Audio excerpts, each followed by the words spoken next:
Welcome to Social Chameleon Podcast, episode 12. We had Callum Lawson. He spoke about his tough beginning as a pro, his experiences in Iceland, great start for Great Britain's men's basketball World Cup qualifiers, and his future plans after basketball. We are brought to you by Crystal, Liggett, and Subway. I hope you enjoy.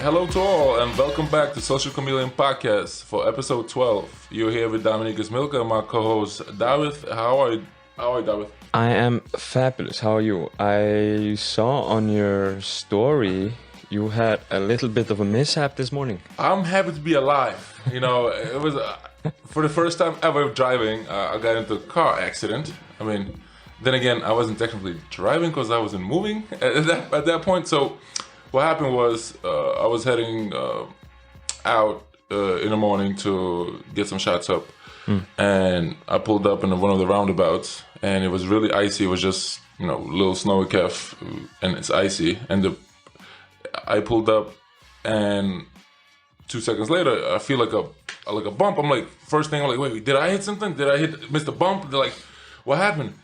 And then I look back, I see a guy get on his car. I'm like, oh man, he hit me. And then I look back, you know, then the guy is like, oh, I'm so sorry, this and that, like what are we gonna do? And he's like, Polish guy, and I'm Lithuanian guy. Both of us have no idea what's the procedure. I'm like, do we call 112? Like, what do you do? And like, I called one of the board members, like, hey, just, if you guys both agree, you don't need a police, but like, fill out the form. I'm like, what form? Oh, it should be in your glove compartment. So I'll look for the form.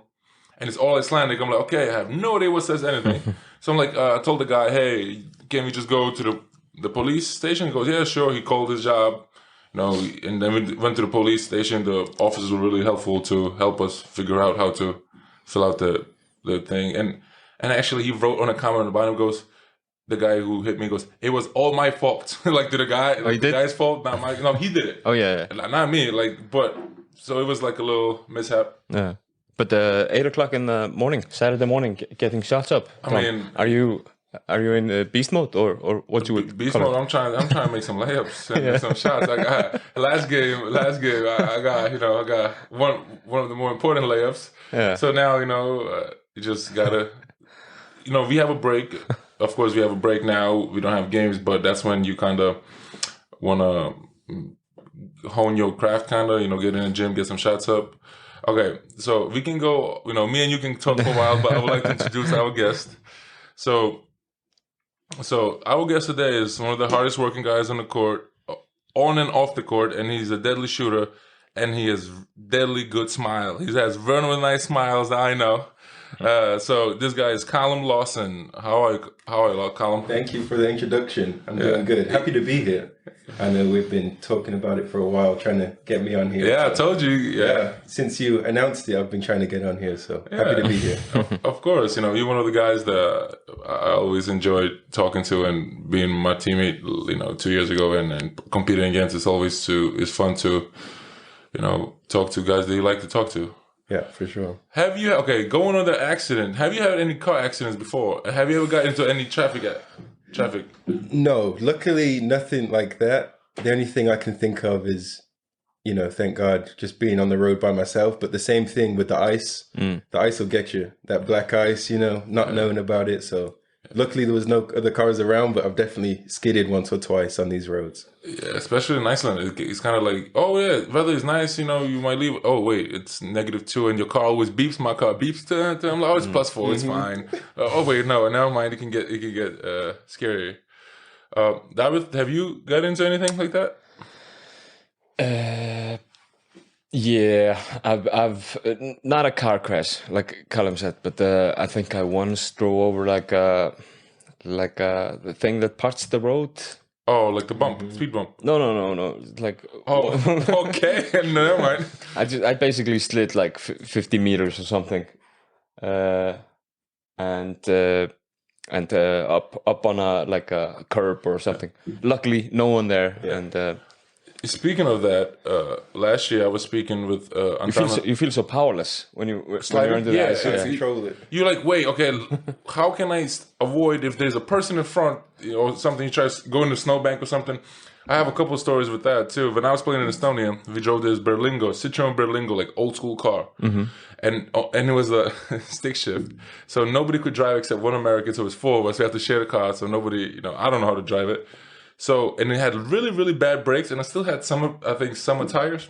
So we go in from the lunch spot, and it was just snow. There's a lot of snow all over, and our guy who was driving was not paying attention that much, and the red light came on, and he started like pressing on the brake, but he started sliding, and he got into like he had 2 choices: either go into a car or into a snowbank. So he went into the snowbank. So we just went into the snowbank. We just like people are looking at us like we crazy, and he just pulled out. So it was like not that much happened, like no damage to the car, nobody died, but it's kind of like it could be really scary. Or now I thought about another story. Sorry, it's gonna be Dom talking again. No, but when I play in Japan, we're not used to driving on the right side of the road. Like in England, Callum, right? You guys drive on the opposite side of the road than most of the world. In Japan, they do as well. So one of the first weeks, we pull up out of we got some food. We go against the traffic. All the Japanese people started going, peeping at us. And then the second they saw us, like 2 black guys and a big guy in the back of the car. Oh, they're athletes. Okay, they have no idea. They start beeping. We just try to make sure we, follow the laws and rules, but it takes a while to get used to. It's different. And yeah, how was for you to drive in the States? Like, because you used to driving on the right side of the road, and then you went to the States. So here's the thing. I didn't really learn to drive back home. So my first time driving was in the States. So I guess I learned there and then had to bring it over here, Yeah, that's so little opposite. But yeah. Do you drive stick shift or do you drive? I'm capable of driving stick shift. A little rusty at first, but I would prefer automatic. So much if I better. had the choice. So much better automatic. People are like, no, you got to feel the power. No, I don't need to feel the power. I need to be comfortable so I can concentrate. I can have my one hand on the wheel or 2 hands on the wheel, drive properly, drive safe. 2 hands always at 10 and 4, right? Yeah. Okay, so before we move on, I'm gonna start this little new thing, like a quick fire question icebreaker. Yeah. So try to answer quickly with your first thought or first choice. Okay? Are you ready? Yeah. I think so. Okay, don't look at my... Okay, he's looking at my notes. He's cheating. Okay, PlayStation or Xbox? PlayStation. Coffee or tea? Neither. Favorite streaming service? Netflix. Favorite basketball player?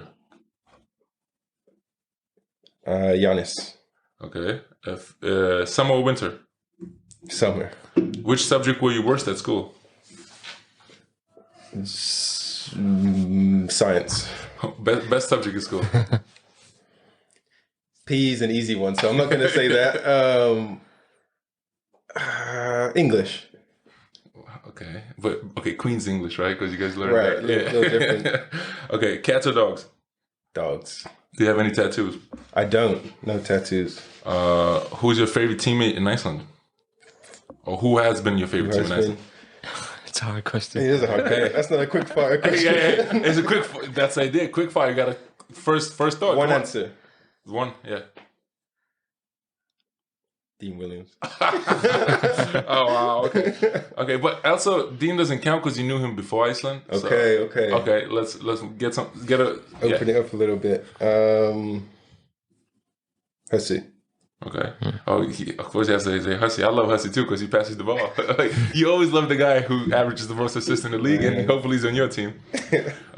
What's your hobby? Watching a lot of sports in my free time, trying to get, the vlog and that YouTube side of it going, the media side too. So, just figuring it out. Last year I saw you start the video blog. I'm like, damn, I got to start something too. So I started the podcast, So I mean, we have a lot of free time. So you do. I want to be productive and not, go through every show on Netflix. Listen, I've been playing, this is my 8th season playing pro, and this is only first season that I'm actually have stuff to do during the day. Yeah. So the first 5-6 years, I have seen most movies and most Netflix shows, and because you can binge watch a show within like 2 days, 3 days, because you have 6. And people are like, how can you watch so many shows? I'm like, because my job is, I work for 4 hours a day technically, because you have 2 a day practices, but then in between and before you have so much time. Okay. Favorite team to play against in the Subway League? Good question.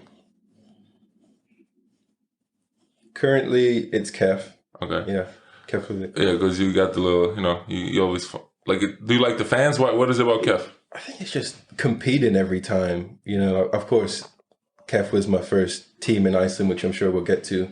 But yeah, just being back there or playing that Kef fan base, playing the Kef team. It's always been good teams, since I've been here. So I just find like every game's a competitive one. Hardest player to guard in the Subway League? For you personally? Hardest player to guard this season? Sure. Let me think. No, don't think quickly. Well, no one's in my mind right now. No one's in my mind. Hardest player to guard. I like the... there's a few. So name them. Just go on. I like the Njervik 2 guard. Yeah, the... Regati. Yeah. I think he's a good player. Of course, a lot of experience. You're a tough cover, tough to guard. Give you someone else. Grindavik's big. Ivan? Yeah, strong. He's strong. Really tough. Do you find, because you kind of like in between a guard and a big, or like a big, like, do you find bigs easier to guard? Or like which one is easier for you to guard? Which ones are harder? Like the guards or the bigs? Because I figured there's 2 different challenges. Yeah, 2 completely different. Like with the guards, it's the speedy guards, like the Basil. Yeah. Who's like one move and he's like by quick. Yeah, super quick, which can be a struggle. But like I said, with Ivan, just a big body, strong, physical. He's gonna beat you up the whole game. So they both pose different challenges. Favorite TV show? Oh, Friends for sure. You like Friends? Oh. That was the best show ever made. Debatable. I've seen like maybe 5 episodes, so I don't know. What team do you support in the Premier League? Arsenal fan, yeah. Okay. Saw the game today. I did. Yeah. Great win. What advice would you give your younger self? Buy Bitcoin. It's not a quick hitter. Buy Bitcoin. Well, yeah, but no, in terms of basketball, I would just say just never give up. I feel like I would tell that to any youth basketball player. There's going to be a lot of challenges, a lot of shit thrown your way. So just push through it, push through the adversity. And the last one, who's your inspiration and why? See, I left the good ones, That's a good one. Longer talking ones for later, I like it. Yeah, no, it's definitely just family and friends, my mom, brother, just all the people closest to me, because that's kind of what keeps me going, especially being over here. So yeah, definitely my inspiration. Yeah, I think that's one of the toughest part of being like a pro athlete is being away from your family. Yeah. Especially during COVID times, or when if your family going through something tougher, and then it can actually affect you in your game, and you can and then if even after the game, you had a bad game, and they're gonna ask, hey, what happened? You don't want to. First of all, you want to make an excuse, because we athletes, or at least I personally don't want to make an excuse, and I know you don't gonna ever make an excuse. Hey, I was shitty today. Hey, you're not gonna be like, yeah, because of this. Yeah, and then you don't want to also put your family kind of on the stage where maybe it's a family matter, or maybe it's something you don't want to share to the world, right? Of course. But who are you gonna be able to talk to? Like most likely nobody. But you're gonna hear on the news, or you hear from the fans, oh, you got to do this, you got to do that. Right. Yeah, it can get difficult. We don't show our personal lives too much, and people don't really know what's going on in everybody's personal life. So just have to be kind, as they always say. Always be kind, and just know there's probably everyone goes through something. Everyone's always going through something. So just be aware of that. And the older I get, the more I'm like, hey, don't judge a person by whatever. Unless you can walk a mile in their shoes, you don't know what they went through, and everyone has a story to tell. Yeah. And then and people go through tough times, and it doesn't have to be in athletics and anything. People go through tough times, especially in Iceland. It gets dark really quick and really long for a while, and people tend to get into dark things.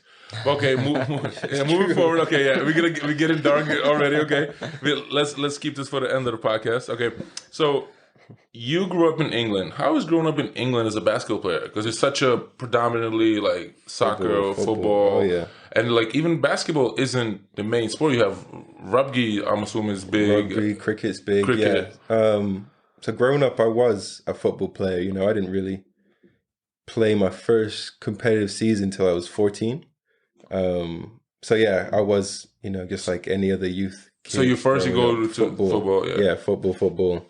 And then moving to secondary school, like high school, the next school, you know, I picked up a basketball and a coach there, Mr. Garvey, kind of put the basketball in my hands, and I just always wanted to get better and fell in love with the game at that point, I think.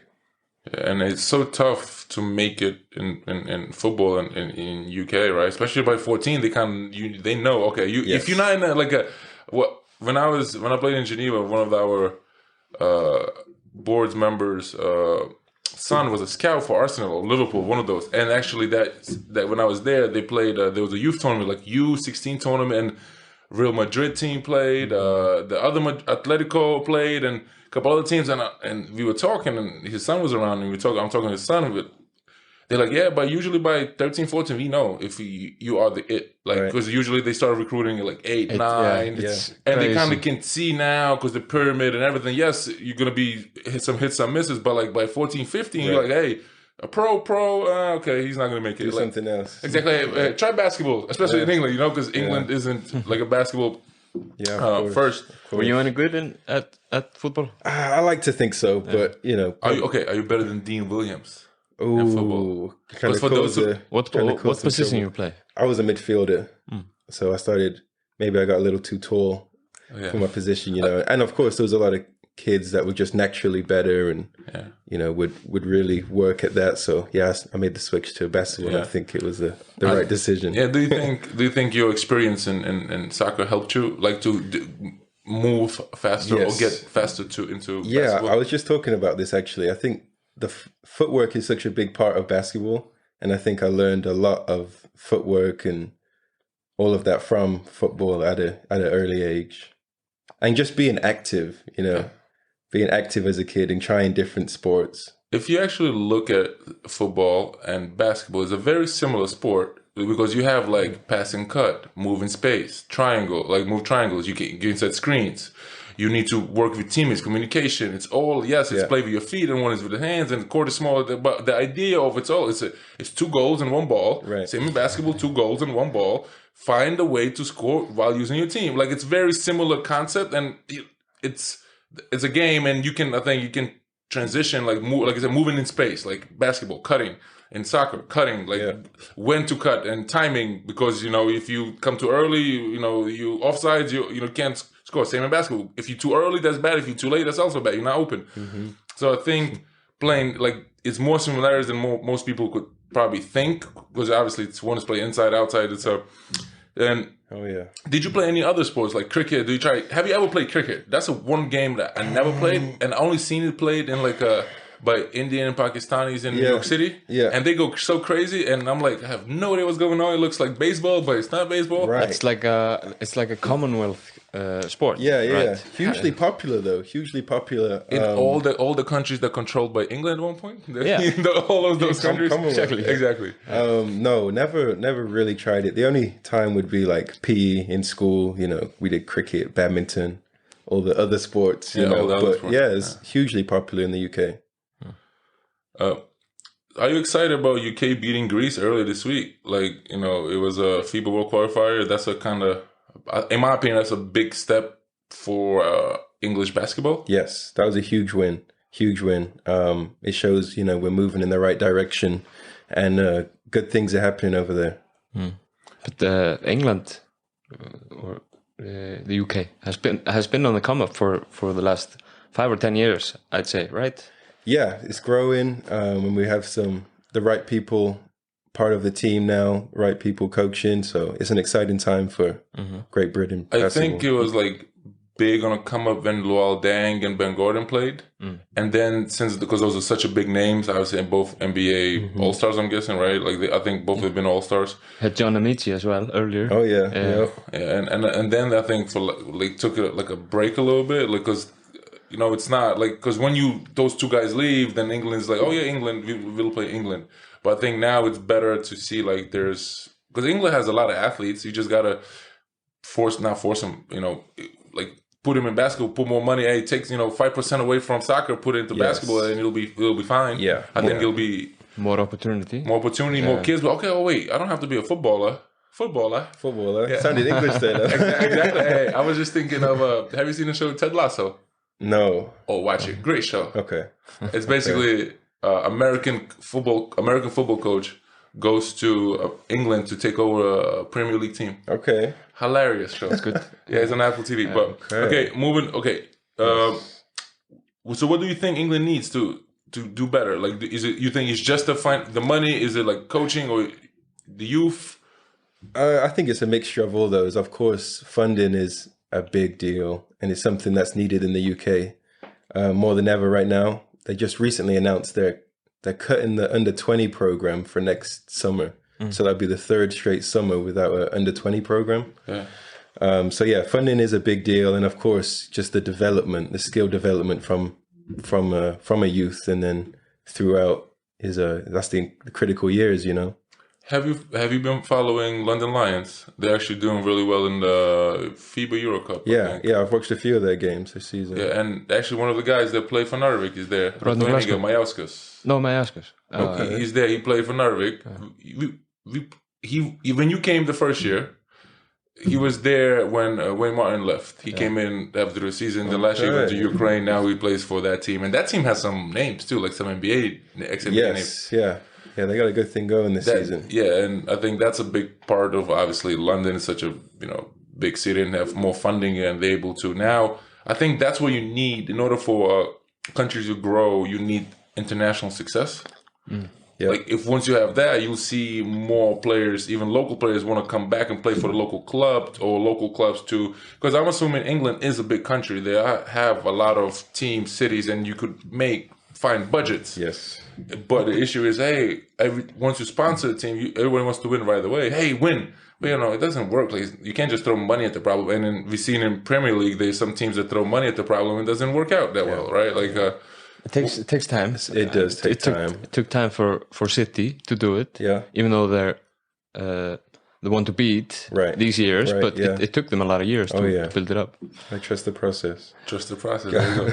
And did you play on any national teams like you under? Yeah, I played. So under 20, I went to the European Championships. That's where started that relationship with Dean Williams. So that's where you met Dean. That's where we spent a lot of time together. Of course, I played against him earlier, so I think I was the same age. 17, right? Yeah, same year, 96. But yeah, under 20 was teammates. Okay. This is obviously this podcast about you, but how was Dean as a youngin? Like, was he the same? Exactly the same. Was he super athletic? Like, could do things I've never seen before. Yeah. And that same body type. Yeah. So and you played like a 3-4 as well. Like, so you guys played together. So that's a tough. Like, that's a good front court. Yeah. That's And how'd you guys do? I think we finished 7th that tournament. Iceland was there, and that was the year where they came second, and Cowdy was a part of it. Yeah. Hjalmar was there. They went to the A-League, right? Yeah, they got promoted. Oh, this was a B to go. Okay. So we were around each other without. You see how it's so funny world.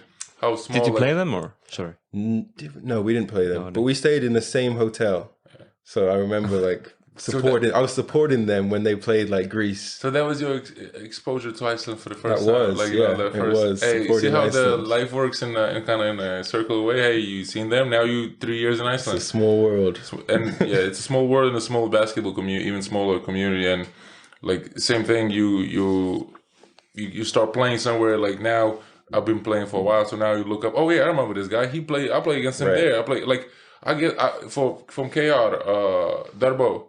I played against him when I was in Estonia. I played against him when he played for Groningen. or Bakken Bears, one of those teams. I forget which one. Bakken. He played for Bakken, and we lost to them to qualify for Champions League. We lost away by like 7 and at home by like 5 or 8. So it was a close game, and he was the main starting guard. So like, it's such a small. And even before the game, before the cup game, I'm, hey, remember? Like, you remember me? He goes, yeah, I remember you. It's like kind of like brother, like you kind of remember guys, and you become friends because we don't have that many people to like hang out with or friends and even to talk to. Players Union. Yeah, we need a players union. Actually, in France, there's a players union. Yeah. When I play in France, I was part of the players union. You Of course, there's a union in France. Yeah. Of course. I mean, that's a. Then again, Iceland has a bunch of unions except players. Everyone's in a union in Iceland. Exactly. Okay, so you get your U20 experience, and then what? You decide to go to college to try college in the States. Yeah. So How was that? Yeah, how was that journey? Can you talk about that a little bit? Of course, yeah. So I played after school in England. I played in Italy. It's kind of like a prep year. Okay, so like a prep school. So yeah, just purely basketball. Oh, how was that? Like I didn't know that. Okay, Yeah, this is fun. super, Okay, yeah, really great experience. Like What team was it? it was Ascoli Towers. So yeah, I learned a lot of skill there. Like I was really athletic before, but yeah, I learned a lot of skills that could translate to Europe in Italy. And then from Italy, I always wanted to go to college and have that experience. So I ended up in Wyoming at a JUCO. So I did my junior college 2 years there, which was another great experience. wait, how was Wyoming? Like I've been in the States for 50, 60 years. One of the things that I don't like, I never want to like, oh yeah, I'm gonna go to Wyoming for college. How was that experience? Like how was Wyoming and it's a JUCO school, right? Yeah, so JUCO school in the States is a junior college, which is only a 2-year degrees, and sometimes, especially coming from overseas, you might have to go that way because either academics or you are under recruited because there's not as many people looking. Now I think it's becoming more because U.S. coaches realizing there's a lot of talent in Europe and like rest of the world because basketball is becoming such a Global sport. And yeah, how was the JUCO experience? And by the way, JUCO basketball at the highest level, it's very, very tough. I know some guys who are like big time like players, even playing in Eric McCollum, I think he's a JUCO guy, and he's scored like 81 in China. He's like still playing all over the world. Like there's a lot of tough guys who can play a really high level. Yeah, just really quickly. So in Italy, because it was so hard for, I wasn't being recruited, I would send emails to schools. So I'd have my basketball resume and some highlights, and I would send it to what felt like every school in the country, Hold on. I was really close to my college coach, and he would tell me, hey, look, I got 25 emails. Right. And he'd be like, guys, just like, hey, This guy wants your spot, Exactly. It's true, it happens. So I was one of those guys. But yeah, I ended up in Wyoming, which I've never been to the States before that. Like the first time on campus was my first time in the States. So everything was really new. Of course, that kind of country vibe they got over there in Wyoming, but super nice. I've got some of my closest friendships coming from my JUCO there. But yeah, really great experience. Of course, everything was new, so it was constantly figuring things out and learning on the fly. But yeah, really enjoyable experience after it. And then you end up going to Arizona Christian NEAA school, and it's probably nice to go from like middle of nowhere to a decent sized town because I think it's like a 9th or 10th biggest city in Arizona, and it's a warm place. I'm assuming the weather is a little better than Wyoming. Because Wyoming is cold, right, in the winter? Yeah, it's super cold in the winter. Nice in the summer, but yeah, very similar to here actually. That wind and snow. Great weather. This is what we enjoy. But see, you guys get terrible weather here in Reykjavik. Right now we're recording in Reykjavik, but us in sunny Kef, we get the most sun. Yeah. You know this. We get the sun. We get the good weather. I've got some videos that might not agree with that. Hey, but that was a tough winter that year. That's true. But yeah, so moved to Arizona and Arizona Christian, which is in Phoenix. And did finished out my college career with two good years there. But yeah, really, really great experience with college. Just learned a lot, friendships, relationships, and of course, it was much nicer being in Phoenix, and I think I'll always go back there. How was your workouts? Like, because a lot of, I thought I was working hard in high school, and then you get to college, and you realize you never worked hard in your life. Like, how is that? Yes, I think that is where I learned my work ethic. Like in Italy, the gym would be open, so we would work out. But college, that first college preseason was no joke. It kicked my ass. Did you throw up? Multiple times. Yeah. Good. It's finally somebody. You have to, and then keep going. Exactly. And the coach, some coaches, like I said before in the podcast, they want you to throw up. If you don't throw up, practice is not going to be done. You're not working hard enough. Right? Exactly. Yeah, for sure. That was a tough one, but definitely in Wyoming at Western Wyoming, I learned my work ethic that translates to today. And I think also in Wyoming, it's not like much to do, so you kind of have to get in the gym. That's what I tell everybody. If you're not studying, you're going to be in the gym or practicing. Because if you go to like big time school like Kentucky or Duke, and you are in a big college town, like it's guys get the stuff done, but there's a lot of also like partying and social. I mean, every school does partying and stuff, but like I went to Albany.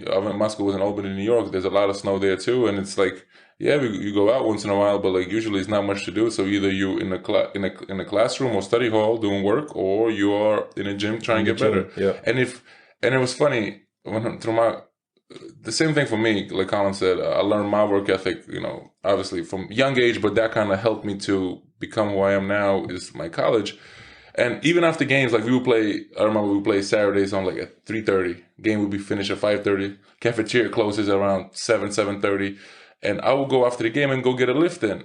And they're like, why are you lifting? I'm like, we just had a game. I'm like, because I want to be a pro. I want to be where, and they would laugh at me.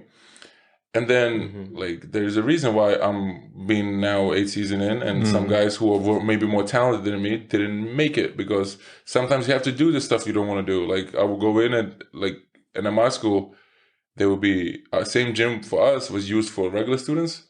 So if you want to shoot night before, you want to shoot, like you got to wait till intramurals are done. You have to wait because intramurals is for regular students to play, play basketball, volleyball. So you wait till they finish at 11 o'clock or 11:30, and then you go till security kicks you out. And then I got my own key and from the coach, and like to put the hoops down, and the security will come. I'm like, oh yeah, I'm on a list. Oh, okay. And then once they know you, like after a couple of years, they get to know you. They that's Dom in the gym. That's fine. Oh, that's guys in the gym. And many people think that like, oh, college is fine. You do one work. No. If you want to be better, you want to have a goal in life. You want to be a pro. You want to be a successful student. You have to put in the work on the court and in the classroom. I think that's it. Like acting like a pro before you're a pro. Yeah. And that's on and off the court. And then when you get to the pro, you realize you haven't worked hard enough. Right. Because there's another level to that too. Like pros work differently as well. Like it's never ending. And never ending. And different levels of pro. Like I think I work hard now. You go to the NBA, you'll see, oh wait, who said they don't practice? There's hour-long workouts before the team practice and the games and treatment but that's just levels of, same in business, in the business world. You think you're working hard and you move up, you get promoted. Oh, wait, there's more. You have to handle more. There's more responsibility. Same on the court, same with the athlete. Okay, moving on. Sorry, like I know you have listened, so you know that I tend to go in tangents. So which is okay. So your college experience, everything was fun, great. Then you decide to go pro, or you hire your agent. How did that process go? And you end up going to Sweden, correct? Yeah, really smoothly. Started, straight to Umeå, Sweden. Okay, how was that experience? Because I've heard you say it off the mic, so let's see what you're gonna say on the mic. It was a challenge. Honestly, it was a challenge. Like you said, that transition from college to pro was really difficult for me at first, just trying to find my rhythm, find out how I fit in on that certain team.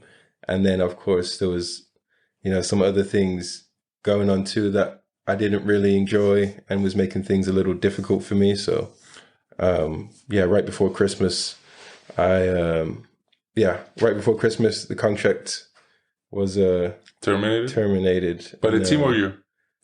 Mutual decision. Mutual decision. Yeah. So and I can actually when you go, everybody thinks of also pro life glamorous. Oh, it's easy. You're gonna just you do this and you get all the fame after, like not fame, but people like you because you make shots.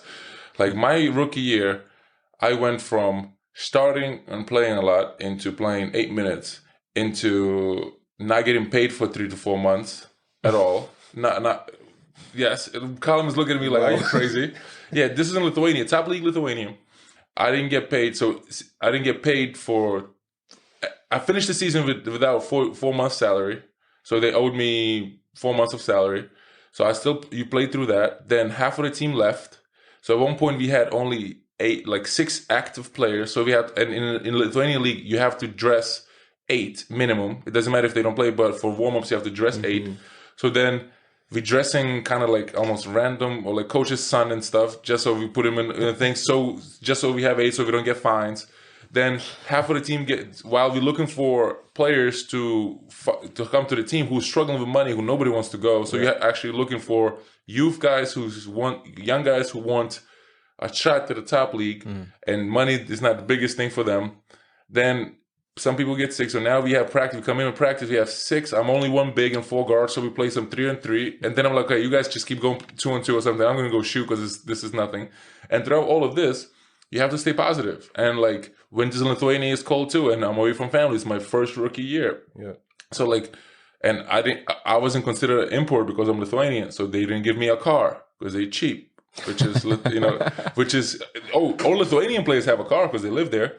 I live in New York City, but to them on paper I'm Lithuanian. You should have a car. I'm like, okay, so I can't go nowhere. So practice, I drive with a teammate, but I'm thankful for that experience because you learn more from tough times and you go through it. And like in 1 year, I went through so many things that some players don't go through a whole career. Right. So I'm thankful for that. And then after that, I kind of, okay, I went through this. I know how to handle this. I know. So now, like, if my ladies, I put a clause in my contract. If pay is late, there's a penalty for if you're not getting paid for a month. Because what job would you do that you don't get paid for 3-4 months? You will quit eventually. Mm-hmm. But for me, it was, okay, if I quit, where do I go? Half of the team left. So now I'm starting again, playing great minutes against 2 EuroLeague teams. That year, Lithuania had 2 EuroLeague teams. So, which is also a struggle because you look at the schedule, and it was 4 rounds. So you might play EuroLeague, Euro Cup, another Euro Cup. You play 4 or 5 teams that you might lose by 30 plus, and you have no chance. People come in, hey, as long as we participate, it's fine. There's no fines. No fines, exactly. There's no fines. And we lost at one point. We lost 23 games straight. So, like, how does that help your team climate? That doesn't help. Everybody's arguing. No, it's your fault. Everybody's not being.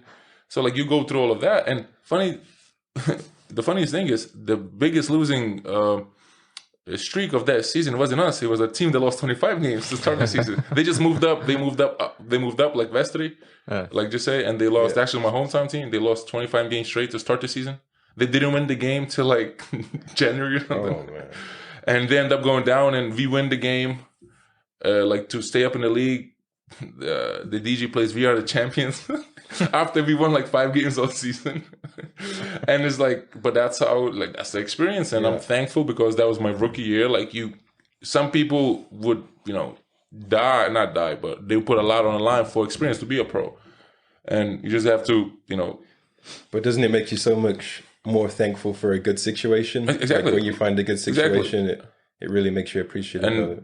That's why, I like luckily for me, we both of us came to Iceland, and we, both of us 2.5 years now, or you a little less than me because you came halfway through, but we both like it here, and that's why it's a good situation. And sometimes, and neither of you has had to lose many games in Iceland. Yeah, what is your record, Callum?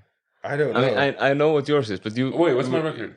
Your record? Yes. 2.5 seasons. You guys lost 1 this season. Yeah. You lost 2 games last season. Regular season. Okay. And then 5. Oh, 5 before. Okay, and the first season was 5 because we were tied with Stern and 1 game left. Yeah. Not a lot of games. Hey, my high school career, I lost 8 games in 3 years. Wow. That's not bad. Yeah, exactly. We didn't lose them, and the games we lost was like top level, like DeMarcus Cousins type or Austin Rivers. Like, you play top level team, and you're like, hey, it's just but in the league in New York City, we didn't lose that much. And like I was lucky enough, my senior year, we won everything. We won 5 championships in 1 year. See, and our women's team won as well. So that has never been done in New York State history ever. Their game, we played in the same facility. Their game was just say at 6 o'clock, and our game was at 8. So they cut off the nets. And actually, nobody could. That in New York State, all the championships for the federation, which means there's only 2 teams left in the whole state. That's the best 2 teams. They have sections like class A, B, C, AA, and all the games start like the lower level. The class C starts at 12 or like to say 10, and all the championship games go all the way through till our game, the AAA or AA federation. So nobody gets to cut off the net except us. And our women's team stayed, and we both got the chance to cut off the net. And like, of course, I have pictures with the net on, cutting it. It's like the whole it's an incredible experience. Oh yeah. But I think going back to like our tough experiences, our rookie year, I think tough situations don't last, but tough people do. People, yeah. Exactly. So you decide that Sweden is not for you.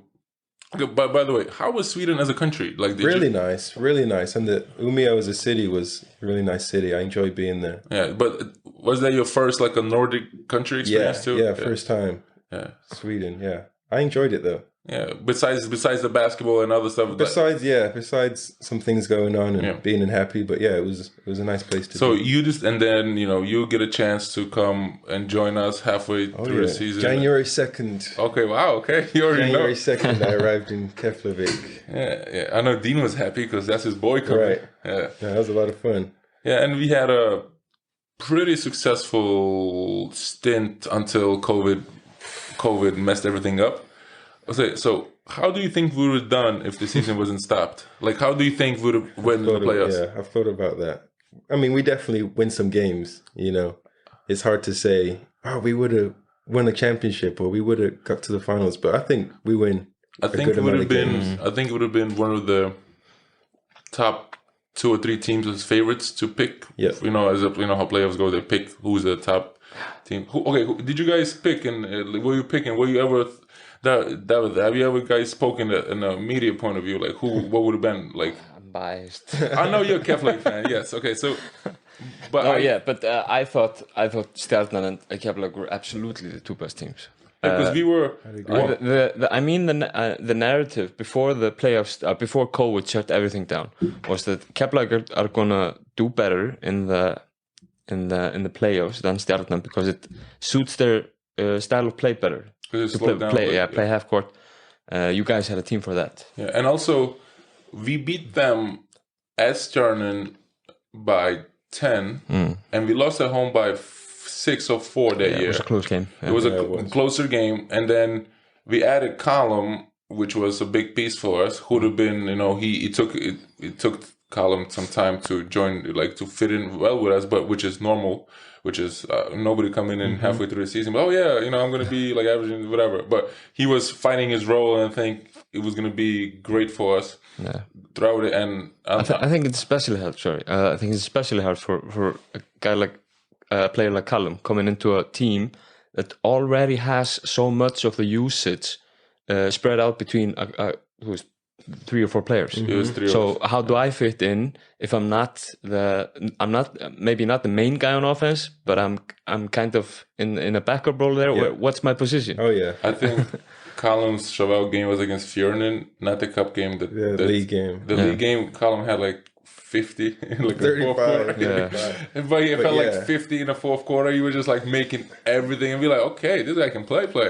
Yeah, it was just trying to find, like you said, how do I fit in? How can I help this team who've already done so much and know each other so well? So once everyone started to click, I thought we were in a good rhythm, heading into what would be the playoffs at that time. Maybe it's easier if you come in as the main guy, as an import. It's like, here are your 25 shots, just show up on defense. Right. Go, good luck, make them.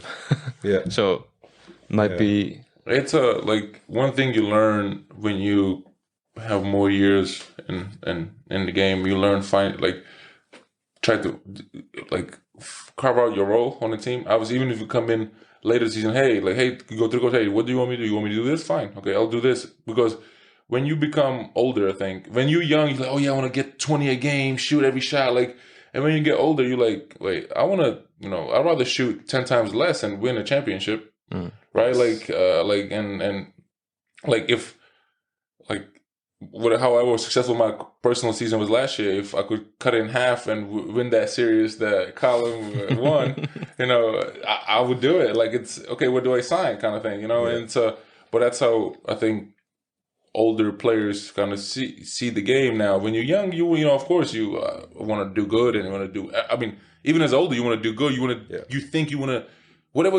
Okay, what can I do this game to help my team? Okay, you want me to score 20, maybe it's my game, I shoot 10 times, 15 times. Okay, it's not my game, maybe I shoot only 8 times or 5 times, but I'll get 15 rebounds or play great defense. And I think that's where once teams figure out whose role is what and how to do it, and of course, everybody has a big part, even if you're a 12th guy on a bench, you have a big role on a championship level team, they're able to win it. Like LeBron said in one of the finals, I think, be a superstar at your role.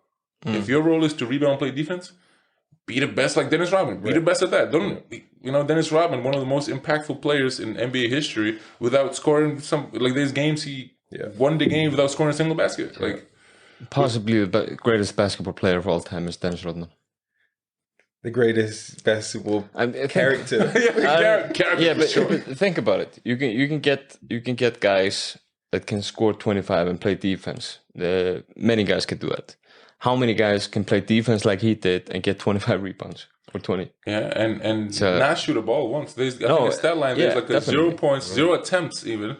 I'm like, I never thought of a game playing 40 minutes not even attempting a shot. You can get lucky by accident attempt a shot. You tip it in. No, okay, attempt shot. Okay, so 3 years, 3 different teams in Iceland. Are you on a mission to play for every Icelandic team in the league? Or is that your thing? You will be like, okay, next year I'm going to Coward, so next year you go to Narvik, so you get everybody in the resume, so you can have a wall of multicolored jerseys. Exactly. Yeah. No, that's not my goal. Yeah, but how do you like Iceland? How is everything? Good. Yeah, I do enjoy it here. I do enjoy it. Early in the season, I like it here in Valur. I like being in the city. Yeah. And everyone's been really good to me. Just anywhere in Kef, in Thor, the people are just great, So that's a big part of it. Yeah, it's funny because when people ask me hey, where's your favorite place to play? And I always say every place I played in, they have different things that are great about that club or that country. And I think when it comes to Iceland, I think what I like the most about Iceland personally is the people. Yes. I like how passionate people and how nice people are, because most people, when they think of Nordic people, they think of cold, clothesline, little closed in, not as open. Not as open, exactly, because it's Nordic way, kind of the way at least the way I see them portrayed in movies and show. That's how you kind of, you not judge, but you that's your predisposed knowledge of a country. But in Iceland, it was surprising to me, how nice everybody is and how. Of course, it helps when you're an athlete and you're playing well and the team is doing well. Of course, everybody's going to be nicer. But even when we're not doing so well, people still being nice and supportive. I think that's... Yeah, it's a big part of it. Yeah, I mean, weather could be a little better, but, but that's just that. Okay, how did you like living at Thor? Thor, some middle of nowhere, kind of. Man, It was difficult. And I'll tell you when it was difficult. We talked about it a little bit. Last year, we start the season, we play one game, and then it shuts down with COVID.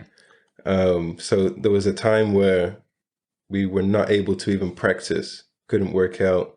And that was when it was difficult, being in the room by myself, not doing anything. That's when I'm watching every show on Netflix and driving myself crazy a little bit. It's a lot easier going to practice, workout, coach. I'm always doing something, but during that time it was challenging. That's for sure. And when you're alone, also when you do that, when you're so used to that routine, doing when they just take it away. Okay, just sit home. I'm like, okay, well, for how long? If maybe first 2 days is cool because you want to just chill, But after a while, okay, you wake up. do nothing, eat, and then watch a show. Okay, take a nap, and then wake up. Oh wait, I'm hungry again. Let me eat something. Let's watch a show. Oh wait, it's dark now. And then in Iceland, around this time, it's always dark. Like if a day is like, if it's like a cloudy day, Yeah, you never turn on the electricity in the house. Last season they banned basketball during exactly the time when the sun didn't rise Oh yeah, as well. yeah. So When it's dark out, it just makes you like not want to go anywhere, like not want to do anything. Like right now, it's like 6 o'clock. It feels like it's midnight. Yeah, it it's does. so dark outside. Like, and tomorrow at midnight it'll be the same. so But then true. the summers is even worse because it's always bright. Oh, I still like can't believe that. Yeah. The summer, I think, even we were hanging out in May, Yeah. and it was midnight, 1 a.m. and it was just light. Like Yeah. I kept checking if I got the right time. Yeah. Like What happens it to was me crazy. is if you start watching the show at like 9 o'clock or like something like that season, and then you look, you see outside it's still bright. Okay, that's fine. And then you look up at the clock. Wait, it's only 1 or like 12:30. Wait, how is it still bright Yes. bright outside? Like it should be. Makes no sense. It doesn't make sense at all. Okay, so one day basketball will be done for you. Like, do you have a plan? Do you have any type of idea? What would you like to do after basketball? what did you study? Sorry. I'm a business major, okay, yeah. so that's what I got my degree in coming out of college. I haven't thought too much about it right now. Just locked into the pro grind, but it just has to be something where I can be as passionate as I am with basketball, and translate that over to whether it's in an office or whether, no matter what I'm doing, I just need to find that. And if I can find something that I put all my energy and passion in, like I know I can be successful at it. Yeah, I think that's like the hardest part. Once you do something for so long, and we spoke with Loey last episode, and he said it. He was like, "Hey, like it's like he, it's kind of like he's trying to prove himself that he keeps going, but then he's like kind of also a little bit scary. Like, what happens now? Like, what happens? What's next? Like, what happens when I don't have to go to practice? Like I know a lot of NBA pros or even pro athletes who do that, and that's a life and a livelihood. And I think also a lot of times we as athletes, people know us only as Dom, the basketball player, Callum, the basketball player. Right. They don't get a chance to even get to know, hey, Dom, the person. Like, I think I'm a better person personally than a basketball player. And I think same about you. I think the reason I like you, like, because you're a naturally good person. Like, yeah, you're a great basketball player, but guess what? I think basketball is one thing, but let's be like, I think I like to know people for who they are, like good people. That means more than kind of what you can do on the court. Yeah, like because people forget, like like what's that? Who's that player that you said Bill Simmons spoke about? Rick Barry. Rick Barry, like If he wasn't absolutely the worst person, he would be ranked as one of the 20 or 25 best players. Think about like how like. Even the doc, like the Jordan docs portrayed Jordan a little bit. He was kind of an asshole, but like he won and he was successful. But like he was, and if he was worse, obviously Rick Barry is in the same level. But it's just who is who. Like some people can just be great people and then they're not as good basketball players, but they know, he was a great guy, but he also was able to do this and he does this for Jared. Okay, I don't have many more questions. I have one more. How do you like these new balls, these new basketballs? Oh, I'm only just now getting used to them. What's your percentage? No. I'm not sure. It's not good enough. It's not where I want it to be. But I'm not going to look it up. Yeah, I'm still getting used to them. I just really slippery to me. I struggle to find a grip, especially if I'm trying to shoot quickly. Like it's just they are better than last year. The new balls they gave us because those were terrible. Yeah, especially when they got a little wet, then it was even worse. So that's why we went back to the new balls. Yeah, or like the old balls. Yeah. But these ones, I personally also don't really enjoy them that much. That's why you gotta, but that's why you go to the gym and same thing what you said. I think is like something with the grip. It's even on the backboard, it doesn't. Yeah. But I guess now we're just complaining about we're not shooting as well as we should, right? No, but gotta find a way. It's an epidemic in the league. I mean, you have a lot of good shooters Everyone's percentages are down to like 10. 20%, like 35% shooters before, but they are really struggling. Yeah. It does make a difference. Maybe the teams got so much better defensively over the summer. I don't think so. No, yeah. I think it's a part of that, and also what happens is if you don't do well for a couple games or even practices, you kind of get in your head, and then kind of it's like the and basically they have the jits. I think that when you're in a slump, where you like it's not jitter, but you're like, wait, okay, I know I'm gonna make this anyway. Wait, it's supposed to go in. It felt good, and it doesn't go in, and then you start changing a little bit, your shot or how you release, and then you overthinking, and then it's like, wait, now I'm already 2 for 8 today. Like, wait, why? Usually I'm like, these are my shots that I make, but I think that just takes time, and if everybody has to play with the same ball, so it's not an excuse. But I think they've done this in the NBA. They have had new balls that players didn't like, and they have switched them out again.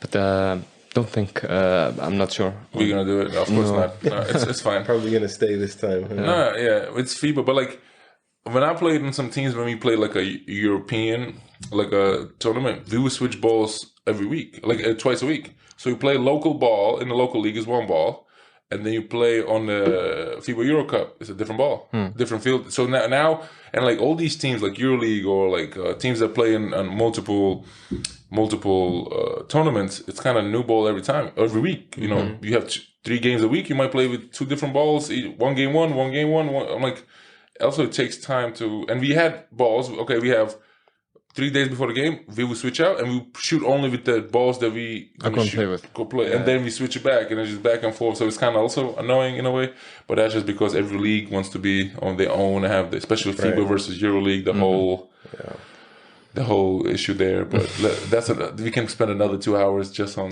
that. 2 weeks. Yeah, 2 weeks exactly. Do you have any other questions for Callum? Just maybe going into what you're going to do after you quit playing. You mentioned, are you coaching in Iceland, or have you been coaching? I'm coaching kids at the minute, So what age? They're 10 and 11. Girls or boys?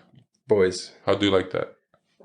It's good. I mean, of course, it's challenging days. It's that age, and the language barrier sometimes too. So 10 and 11. Yeah, of course. And they miss a shot in cursing. Dropping F-bombs. They like, what? They do. But it is enjoyable, and it gives me something else to do, instead of sitting around. But I also enjoy working with kids, coaching. I worked for my coach's camp for like 10 summers in a row. So I coach. I went from reffing to coaching kids all ages. What I found personally, I like coaching older kids better, like maybe 10th grade up, because I try to teach them what knowledge I have of the game. With younger kids, you have to be more fundamental skills, and you try to passing, cutting. I'm like, and they look at you like, what? Yeah. I'm like, okay, you gotta slow it down. Exactly. So to me, it's a little bit more frustrating, even though it's very exciting when they get it, and you're like, oh yeah, finally, we worked on this for a week. Now we got to do it, and it's a different type of joy. But for me, it's like even when I have like younger teammates. Or even when Callum came, I'm like, hey, Callum, like, look at it this way. And he's like, and he does him like, I told you, it works. Like but like we spoke about it before, I think that's where, when you become a veteran, when you become an older guy in the team, that's where your role becomes that. The good leaders, I think, also tell the guys. And it's not even about me getting an open shot. It's about him helping the team to make the right decision or right thing. Yeah. Okay. So, Callum, thank you for coming. I appreciate you for coming and stopping by, or we coming to you actually. Thank you for having me. I appreciate it. Callum is showing a lot of character coming here after the game winner. Oh wait, game winner. You didn't bring any of that up for the other playoff series, huh? Hey, listen. I see how you skipped over that.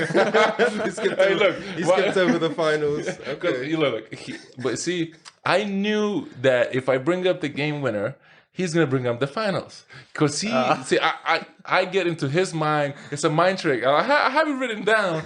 I just don't want to get into this, because then it could be cause an uproar in the fan communities or something like that. But it's also it's always fun to compete against people you like at the highest level, and then even if you lose, it sucks. But it's like, hey, like, you guys were better. Like, and Callum, have you had any game winners? You had game winners last year in the playoffs, or like no, not game winners. Big shots, big but shots. not quite a game winner with the buzzer buzzer beater or game winner. Yeah. Hey, his big shots looks much better than my game winner. Definitely. I haven't looked at it yet. I gotta download the game and watch it, and I don't really like watching myself play. Put it on the highlight reel. No, it's definitely it's a low light. Literally low because I didn't jump high. It's a low light. Did you jump? I jump sometimes. No, but you see. No, during that play, did you jump? It went in, right? Yeah, definitely. Question. What's your jump shot or layup? What is it? If you don't jump and you shoot it, is there a jump shot? I'm calling travel.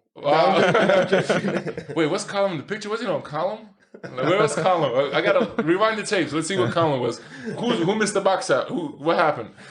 Yeah, but it's also like we spoke about it before. It's fun to hit those shots, but in perfect world, you don't want to put yourself in that position where you need that shot, because if you miss that shot, it sucks.